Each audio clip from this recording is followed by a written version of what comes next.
Pregnant ആയ സമയം തൊട്ട് എനിക്കാണെങ്കിൽ മനസ്സിലെന്ന് വെച്ചാൽ അങ്ങനെ ഒരു പെൺകുട്ടിയാണെന്നായിരുന്നു ആഗ്രഹം. ആ ഒരു കുട്ടിയാണ് എന്ന് വെച്ചാൽ അധികം ഞങ്ങളെ ശല്യപ്പെടുത്തുക അങ്ങനെയൊന്നുമില്ല. രാത്രിയായാലും അത്യാവശ്യം കണ്ടിന്യൂസ് ആയിട്ട് ഉറങ്ങുകയൊക്കെ ചെയ്യും. ഞങ്ങളിപ്പോൾ പേരൻസായി ആ ഒരു വല്ലാത്തൊരു ഫീലാണത് ഞങ്ങളുടെ ലൈഫിൽ. ഇപ്പം പണ്ടൊക്കെ തോന്നിയ സമയത്ത് എണീക്കാൻ, തോന്നിയ സമയത്ത് ഉറങ്ങാം. ഇപ്പം അങ്ങനെയൊന്നുമില്ല. ഇപ്പം അവൾ ഉറങ്ങുന്ന സമയം ഇങ്ങനെ നോക്കി അങ്ങനെ ഉറങ്ങേണ്ട. പക്ഷെ അതിനോട് ഞങ്ങൾക്ക് എല്ലാം പപ്പായി വരുന്നോണ്ടിരിക്കുന്നു. ലൈഫിൽ ഏറ്റവും ഒരു ബ്യൂട്ടിഫുൾ ആയിട്ടുള്ള ഒരു ഞാനിപ്പോൾ ഞങ്ങൾ പോയിക്കൊണ്ടിരിക്കുന്നു.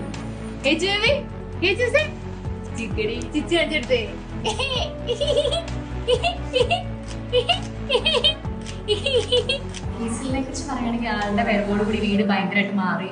ആള് എൻ്റെ ഒരു ഭയങ്കര ഡിഫറെൻ്റ് ആട്ടോ. എനിക്ക് നമ്മൾ സാധാരണ പിള്ളേരെ പോലെ എനിക്ക് തോന്നിയിട്ടില്ല. കാരണം എന്താണെന്ന് വെച്ചാൽ ആളുടെ കരച്ചിൽ എനിക്ക് ഭയങ്കര പ്രത്യേകത. ആളങ്ങനെ പെട്ടെന്ന് കരയൊന്നുമില്ല. ആള് ഭയങ്കര ക്വയറ്റാണ്. പക്ഷെ കരഞ്ഞ് കഴിഞ്ഞാൽ പിന്നെ അവളെ പിടിച്ചാൽ കിട്ടില്ല. അതേപോലെ ഉറക്കാൻ വന്നു കഴിഞ്ഞാൽ കഴിയാം. പക്ഷെ അവളെ ചിരിയും മീൻസ് ഭയങ്കര ഹാപ്പിനെസ് ആയിരുന്നു. ചേട്ടൻ്റെ ചേച്ചി വന്നു കഴിഞ്ഞപ്പോൾ ഒരു ചേഞ്ച് എന്ന് പറഞ്ഞാൽ 2 വീട്ടിലാണെങ്കിലും ഭയങ്കര ഡിഫറൻസ് ആയിരുന്നു. അതേപോലെ തന്നെ അവളുടെ ഹാപ്പിനെസ് ഒക്കെ കാണുമ്പോൾ നമുക്കുണ്ടാകുന്ന ഒരു സന്തോഷവും, അതേപോലെ തന്നെ അത് ഭയങ്കര കൃത്യമാണ്. ഞങ്ങളിങ്ങനെ ഓരോന്ന് പറയും അവളുടെ ഭാവിയെ കുറിച്ച്, അവളുടെ ആണോ കാക്കാണോ എന്നൊക്കെ പറയും. അപ്പോൾ അവളൊക്കെ ചിരിയും ഒരു സന്തോഷം കാണുമ്പോൾ രസം, ഭയങ്കര happy ആയിട്ടിരിക്കുന്നു.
Such a trust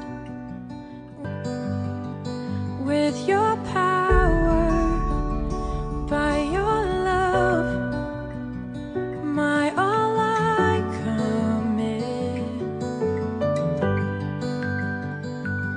on the straight